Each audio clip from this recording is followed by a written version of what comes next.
ನಮ್ಮ ಮೈಸೂರು, ನಮ್ಮ KR ನಗರ, ಮೈಸೂರು ಜಿಲ್ಲೆ ಸಹ ಮಂಡ್ಯಕ್ಕೆ ಸೇರಿದೆ.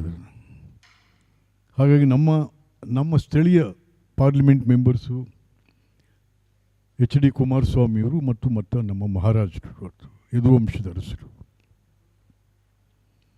ಯದುವಂಶದ ಅರಸರು ನಿಲ್ತಾರೆ ಎಂದಾಗ ನಾನು ಸಿದ್ದರಾಮಯ್ಯನವ್ರನ್ನ, ಮುಖ್ಯಮಂತ್ರಿಗಳನ್ನು, KPCC ಅಧ್ಯಕ್ಷರು ಆದಂಥ ಡೆಪ್ಯೂಟಿ ಚೀಫ್ ಮಿನಿಸ್ಟರ್ ಶಿವಕುಮಾರ್ ಅವ್ರನ್ನ ಬಹಿರಂಗವಾಗಿ ಕೇಳಿಕೊಂಡ್ರು ನಾವು, ದಯವಿಟ್ಟು ಯದುವಂಶದ ಅರಸರ ಬಗ್ಗೆ ಕ್ಯಾಂಡಿಡೇಟ್ ಹಾಕೋಡ್ಬೇಡಿ, ದೇಶಕ್ಕೆ ಇದೊಂದು ಮಾದರಿಯಾಗಲಿ, ಇದು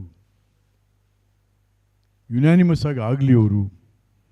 ಯಾಕೆಂದರೆ ಮಹಾರಾಜರ ಕೊಡುಗೆ ಇವತ್ತಿಗೂ ಇದೆ.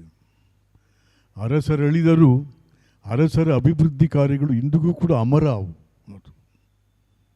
ಹಾಗಾಗಿ ದಯವಿಟ್ಟು ಇದೊಂದು ಅವಕಾಶ ಮಾಡಿಕೊಡಿ ಅಂತ. ಆದರೆ ಭಾಳ ಲಘುವಾಗಿ ತೊಗೊಂಬಿಟ್ರು. ಓಹೋ, ಏನು ಮಹಾರಾಜ್ನೋ ಅಂತೇಳಿ.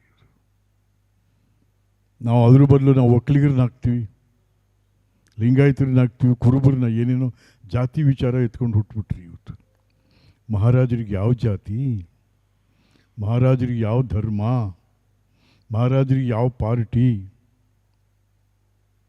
ನೀವೇನು ಆವತ್ತಿನ ದಿವಸ ನಮ್ಮ ಮಾತನ್ನ ಅಥವಾ ಜನರ ಆಶೆಗಳನ್ನ ಅವತ್ತು ಧಿಕ್ಕರಿಸಿದ್ರು, ಅದೇ ಮಹಾರಾಜರು 1.5 ಲಕ್ಷ ಲೀಡಲ್ಲಿ ಗೆದ್ದಿದ್ದಾರೆ. ಈಗ ನೀವು 1.5 ಲಕ್ಷದಲ್ಲಿ ಸೋತಿದ್ದೀರಾ. ನೀವು ಮುಖ್ಯಮಂತ್ರಿಗಳೇ, ನೀವು 1.5 ಲಕ್ಷ ಸೋತಿದ್ದೀರಾ. ನೀವು ಅದು ಹೇಗೆ? ನೀವು ಎಷ್ಟು ದಿವಸ ಇಲ್ಲಿ ಕ್ಯಾಂಪ್ ಮಾಡಿದ್ದು? 12 ದಿವಸ ಕ್ಯಾಂಪ್ ಮಾಡಿದ್ರಿ. ಇಲ್ಲಿ ಮೈಸೂರಲ್ಲಿ 12 ದಿವಸ ಬಂದು ಮಲಿಕಂಡ್ರಿ.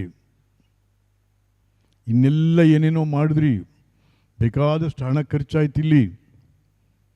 ಆದರೆ ಏನಾಯಿತು? ಜನ ಮಹಾರಾಜರನ್ನ ಆಯ್ಕೆ ಮಾಡಿಕೊಂಡ್ರು. ಇದು ಜನರ ಜಯ, ಜನರ ಜಯ. ಮತ್ತು ಯದುವಂಶದ ಅರಸರು ಕೊಟ್ಟಂಥ ಅಕ್ಷರ, ಅನ್ನ, ನೀರು, ವಿದ್ಯುತ್ ಶಕ್ತಿ, ಮೀಸಲಾತಿ, ಇದೆಲ್ಲದರ ಜಯ ಆಯಿತು. ಸೊ ಹಾಗಾಗಿ ಇನ್ನು ಮುಂದಾದರೂ ನಾನು ಮುಖ್ಯಮಂತ್ರಿಗಳಲ್ಲಿ ವಿನಂತಿ ಮಾಡ್ತೀನಿ, ನಿಮ್ಮ ದುರಂಕಾರ ಇವೆಲ್ಲ ಬಿಟ್ಟುಬಿಡಿ, ಏನೂ ಆಗಲ್ಲ ಅದರಿಂದ. ಎಷ್ಟು ಗೆದ್ದಿದ್ದೀರಾ? 9 ಗೆದ್ದಿದ್ದೀರಾ. 9 ಅದರಲ್ಲಿ 3 ಯಾರು? ಮಂತ್ರಿಗಳ ಮಕ್ಕಳು, ಮಂತ್ರಿಗಳ ದುಡ್ಡು, ಮಂತ್ರಿಗಳ ಚರಿಷ್ಮಾನೋ ಮತ್ತೊಂದು ಎಂಥದ್ದು ಆಗಿದೆ. ನಾವು ಒಂದಿದ್ದು 9 ಆಗಿದ್ದೀನೋ, ಅದೆಲ್ಲ ಉತ್ತರ. ಎಷ್ಟು ಗೆದ್ದಿದ್ದೀರಾ ಅಂದರೆ ಅಷ್ಟು.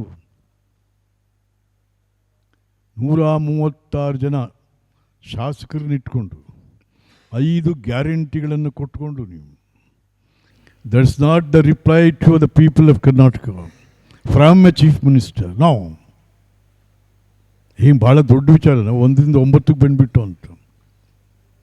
28ಕ್ಕೆ 20, 22 ಗೆಲ್ತೀನಿ ಅಂದವ್ರು ಎಲ್ಲಿ ನಿಂತಿದ್ದೀರಾ ನೀವು? ಜನ ಕಾರಣ ಅದಕ್ಕೆ, ನಿಮ್ಮ ದುರಂಕಾರ ಕಾರಣ ಅದಕ್ಕೆ. ಜನರ ವಿರುದ್ಧ ಅವಿಶ್ವಾಸದ ಮಾತುಗಳನ್ನ ಆಡೋ ಕಾರಣನೇ ಹೊರತು ಅದೆಲ್ಲ ಜನ ಅಲ್ಲ ಇದಕ್ಕೆ ಕಾರಣ.